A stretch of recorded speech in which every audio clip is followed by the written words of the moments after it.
Hello viewers, नमस्कार। आपने देखना शुरू कर दिया आपका अपना YouTube channel DS Mishra official और आपका अपने चैनल पर एक नए वीडियो सेशन में आपका पुनः हार्दिक स्वागत है। देखिए, अभी का जो वीडियो मैं लेकर के आया हूँ वह संबंधित होगा जो सक्षमता परीक्षा देने वाले हैं, चाहे 1 to 5, 6 to 8, 9, 10 या +2 के सक्षमता परीक्षा में बैठने वाले हैं या बीपीएससी टी 3.0 की तैयारी करने वाले अभ्यर्थी हैं। उन दोनों के लिए जो है यह वीडियो महत्वपूर्ण होने वाला है, क्योंकि इस वीडियो में जो मेरे द्वारा पूर्व में भाषा की तैयारी 30 अंक से संबंधित वीडियो सीरीज लाए जा रहे हैं, उसी सीरीज के कड़ी में आज का यह जो है आपके लिए वीडियो सीरीज होगा। तो जैसा कि आप जान रहे हैं कि सक्षमता परीक्षा में भी जो सिलेबस है वह बीपीएससी ट्री वाला भी सिलेबस ही रखा गया है, जिसमें लैंग्वेज भाषा के 30 प्रश्न इसमें रहने वाले हैं, जिसमें 22 प्रश्न हिंदी से रहेंगे और 8 प्रश्न जो रहेंगे वह अंग्रेजी से रहेंगे। अंतर यही है कि बीपीएससी ट्री में यह सिर्फ क्वालिफाइंग नेचर का था, लेकिन आपके सक्षमता परीक्षा में यह मुख्य पेपर में है और इसका नंबर आपके 150 नंबर में जुटेंगे और प्राप्तांक में आपके नंबर जुटने वाले हैं। इसलिए सक्षमता परीक्षा के लिए लैंग्वेज की तैयारी और महत्वपूर्ण हो जाती है। तो आज के इस अभी के वीडियो में हम लोग बात करेंगे कि जो इसके पूर्व भी मेरे द्वारा अपने से बनाए गए प्रश्नों के संग्रह के प्रैक्टिस सेट के साथ साथ जो मैं प्रीवियस ईयर का बीपीएससी ट्री का भाषा का प्रश्न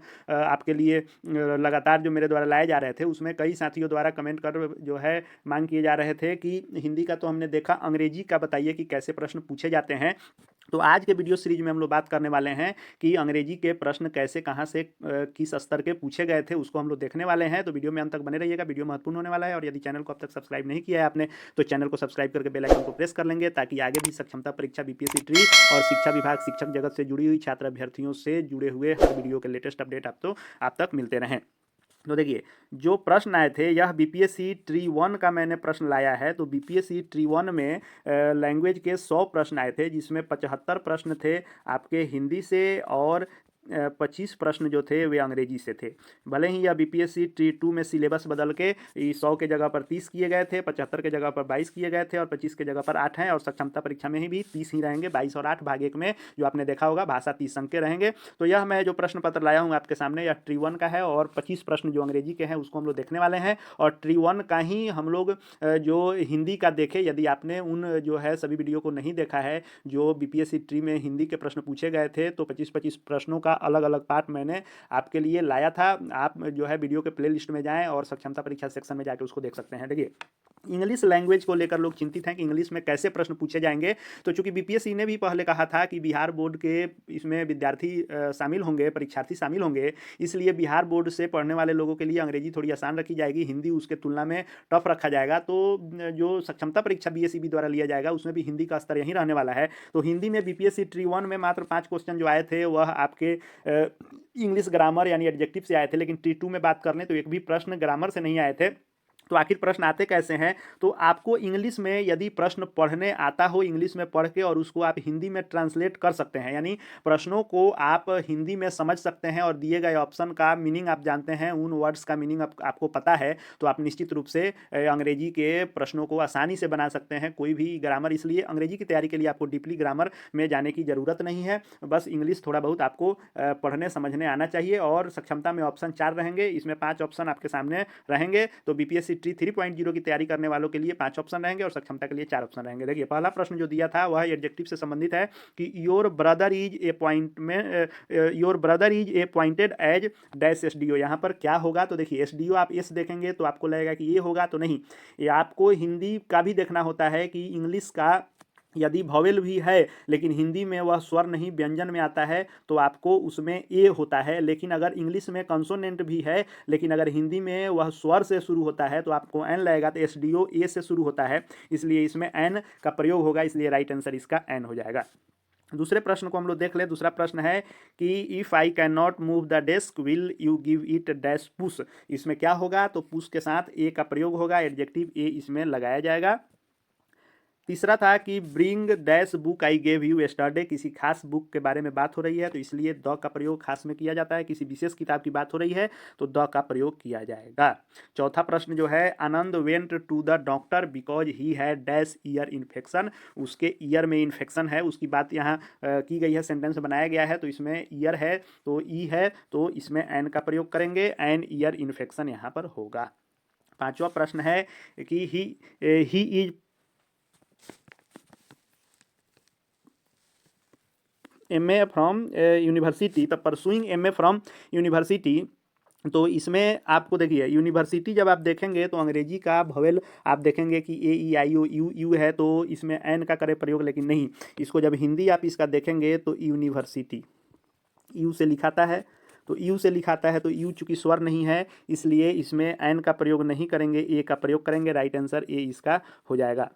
छठे नंबर प्रश्न से हम लोग देखें तो देखिए किसी प्रकार का यह इंग्लिश ग्रामर नहीं है, सिर्फ इंग्लिश का आपको सेंटेंस है उसको पढ़ना है, समझना है और उसको हिंदी अर्थ निकालना है, और ऑप्शन का भी हिंदी अर्थ निकाल करके आप इसको बना सकते हैं। देखिए which is the not a part of plant, यानी कौन इसमें से पौधे का भाग नहीं है। तो लीव्स भी होता है, ब्रांचेज भी होता है, बर्ड्स एंड एनिमल जो होते हैं चिड़िया और जानवर, ये पौधे के भाग नहीं होते हैं, इसलिए राइट आंसर इसका सी हो जाएगा।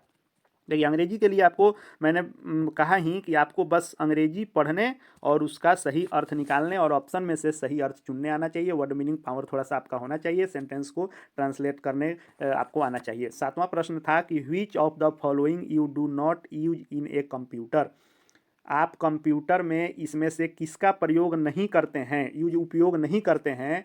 तो हार्ड ड्राइव इसका तो उपयोग करते ही हैं, कीबोर्ड इसका उपयोग करते ही हैं, टूथ ब्रश का उपयोग कंप्यूटर में नहीं किया जाता है, इसलिए राइट आंसर सी हो जाएगा, टूथ ब्रश। देखिए इसमें किसी प्रकार का आपको इंग्लिश ग्रामर नहीं दिख रहा है, सिर्फ इसमें आपको इंग्लिश का हिंदी करते जाइए और बनाते जाइए। ट्री टू में तो एक भी ग्रामर के प्रश्न नहीं थे, सिर्फ ऐसे ही थे, संबंध इत्यादि से अधिकतर थे कि किसका कौन क्या लगता है, इंग्लिश में लिखा हुआ था हिंदी के, और इंग्लिश के ऑप्शन में से हिंदी उसका समझ रहे हैं तो आप बनाते गए। तो ट्री टू में जो लोग इंग्लिश को हार्ड मानते होंगे, इंग्लिश ही उनका अधिक सही हुआ, हिंदी हार्ड आया तो हिंदी बहुत लोग का बहुत गलत हुआ। आठवां प्रश्न है कि what among the following A lady does not use in kitchen, जो दिया गया है इसमें से किचन में एक महिला क्या प्रयोग नहीं करती है। तो देखिए ओवेन, इंडक्शन चूल्हा ये सब का प्रयोग करती है, लेकिन ड्रायर जो होता है बाल सुखाने वाला वह जो है किचन में प्रयोग नहीं किया जाता है, तो इसलिए राइट आंसर ए हो जाएगा, ड्रायर। देखिए देखने में आसान है लेकिन आपको अर्थ आना चाहिए कि किसका क्या मीनिंग होता है, तभी सही होगा, नहीं तो यहाँ भी गलत होने की संभावना है। 9 नंबर प्रश्न हम लोग देख लें। 9 नंबर प्रश्न है कि which one is the not allowed in an examination, इसमें से कौन है जो परीक्षा में अलाउड नहीं रहता है, ले जाने का ऑर्डर नहीं रहता है। तो मोबाइल फ़ोन ये भी आप परीक्षा में नहीं लेके जाते हैं, ईयरफोन ये भी नहीं लेके जा सकते हैं, बुक भी नहीं लेके जा सकते हैं, तो इसलिए इसका right answer more than one of the above, यानी इनमें से एक से अधिक होगा, चौथा ऑप्शन हो जाएगा। अब 10 नंबर प्रश्न हम लोग देख लेते हैं। 10 नंबर प्रश्न है कि which of the following is not found in A hospital, जो विकल्प दिया गया है इसमें से कौन चीज़ जो है आपको हॉस्पिटल में नहीं मिलेगा।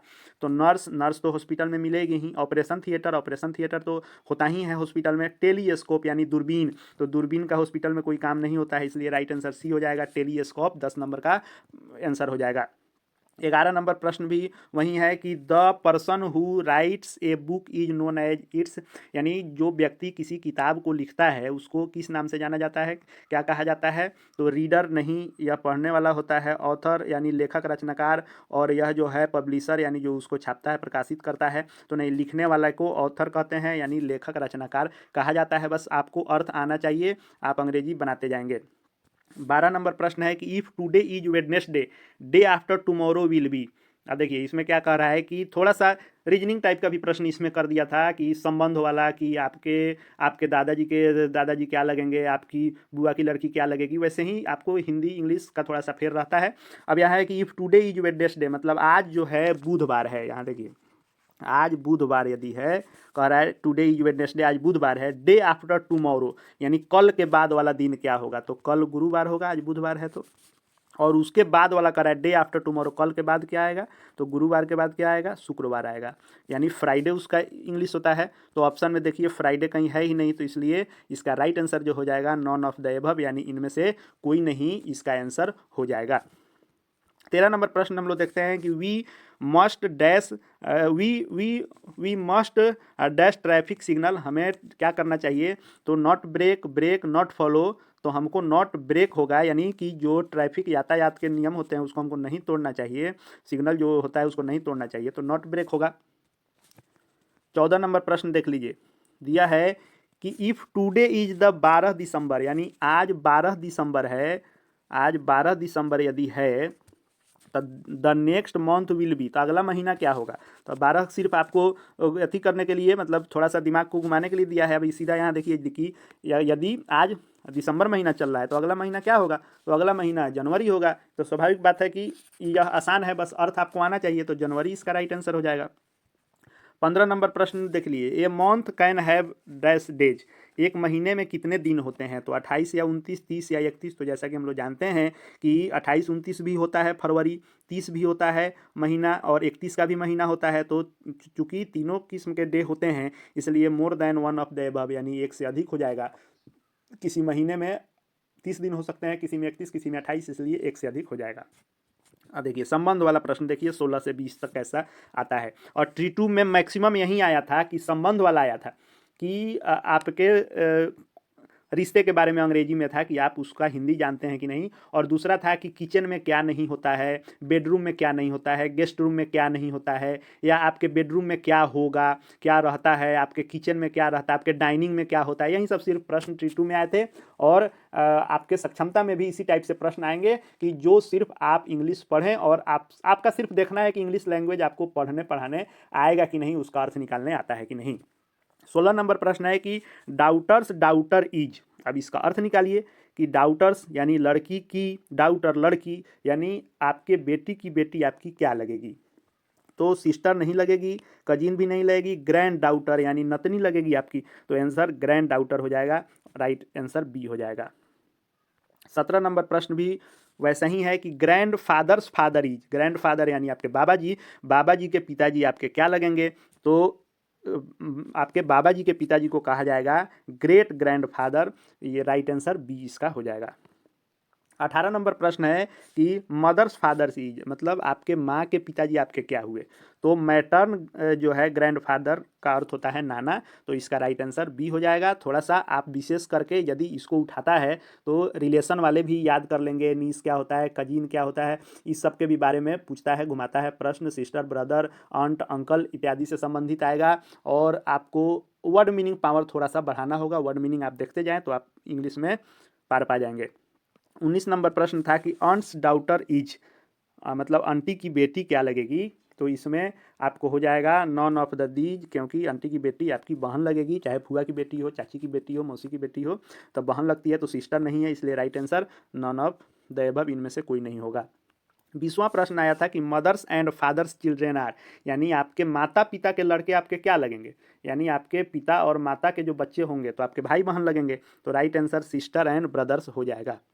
आप देख रहे होइएगा, सिर्फ अंग्रेजी के प्रश्न को पूछने का जो स्तर है उससे आपको उद्देश्य बिल्कुल ही पता चल जाता है कि इसका उद्देश्य यही है कि आपको अंग्रेजी पढ़ने, समझने, लिखने आता है कि नहीं, इसकी जांच की जा रही है। सक्षमता में भी निश्चित रूप से यही स्तर रहने वाला है, इससे ऊपर स्तर नहीं जाने वाला है। हिंदी का स्तर ठीक ठाक रहेगा, उसके लिए आप जितने भी हिंदी के चैप्टर हैं सबको एक बार देख जाएँ, और भाषा की तैयारी के संबंध में सभी चैप्टर से लिए गए प्रश्न मेरे द्वारा सीरीज वाइज लाए भी जा रहे हैं, उसको प्ले लिस्ट में जा करके आप देखते रहिए, और विशेष जितनी भी जानकारी आ रही है उससे अपडेट होते रहिए, हमारे चैनल से जुड़े रहें।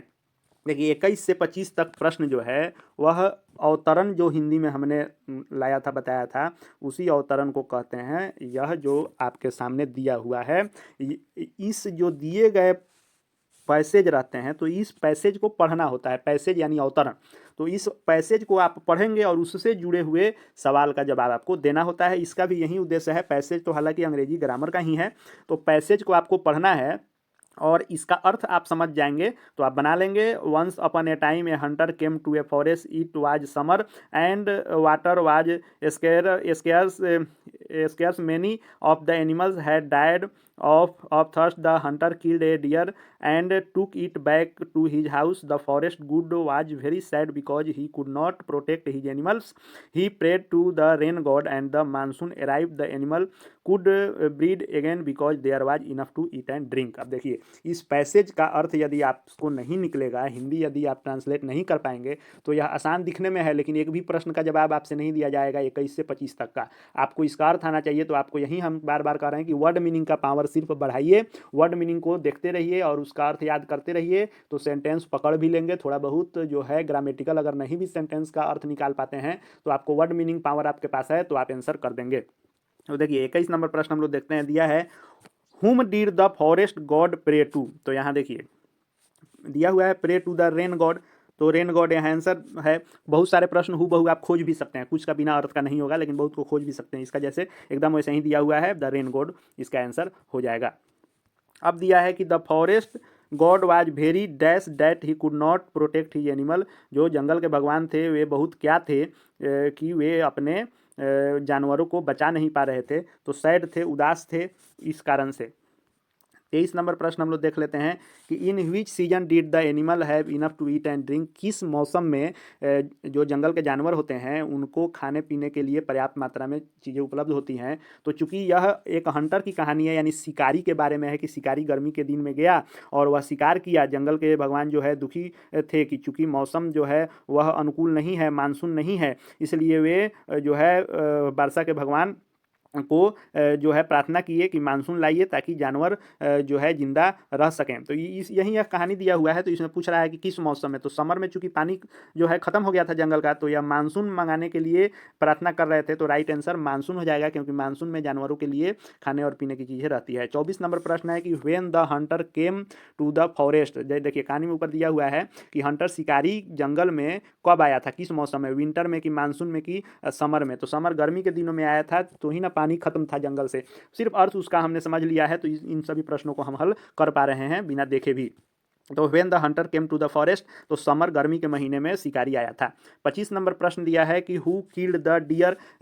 डियर को किसने मारा। तो हंटर शिकारी ने मारा। तो राइट आंसर इसका सी हो जाएगा। अब आपके सामने हमने इन 25 प्रश्नों को रखा कि यही 25 प्रश्न ट्री 1 में आए थे, जो 1 to 5, 9, 10 और 11, 12 के लिए थे। 6 to 8 की उसमें परीक्षा नहीं हुई थी। और ट्री 2 में सभी के लिए उसमें भी 150 की परीक्षा हुई थी, जिसमें 30 नंबर हिंदी के थे, जिसमें 22 हिंदी और 8 इंग्लिश थे। भाषा के 30 थे, जो सिर्फ क्वालिफाइंग नेचर का था। 120 पर मेरिट बनी थी, लेकिन सक्षमता में 150 की 150 पर मेरिट बनने वाला है। तो प्रश्नों का स्तर यही रहने वाला है। आपने देख लिया। आप थोड़ा वर्ड मीनिंग का पावर जो है बढ़ाएं, और ग्रामर के मूलभूत चीज़ें जो होती है आपको उसको देख लेंगे। एडजेक्टिव, वर्ब, उसके बाद जो है नाउन प्रोनाउन का बेसिक देख लेते हैं। अगर 1-2 क्वेश्चन उससे भी आता है तो बाकी आपको विशेष ग्रामर में समय नहीं दीजिए, उससे अधिक समय आप हिंदी व्याकरण पर दीजिए, क्योंकि हिंदी व्याकरण से 22 प्रश्न रहने वाले हैं।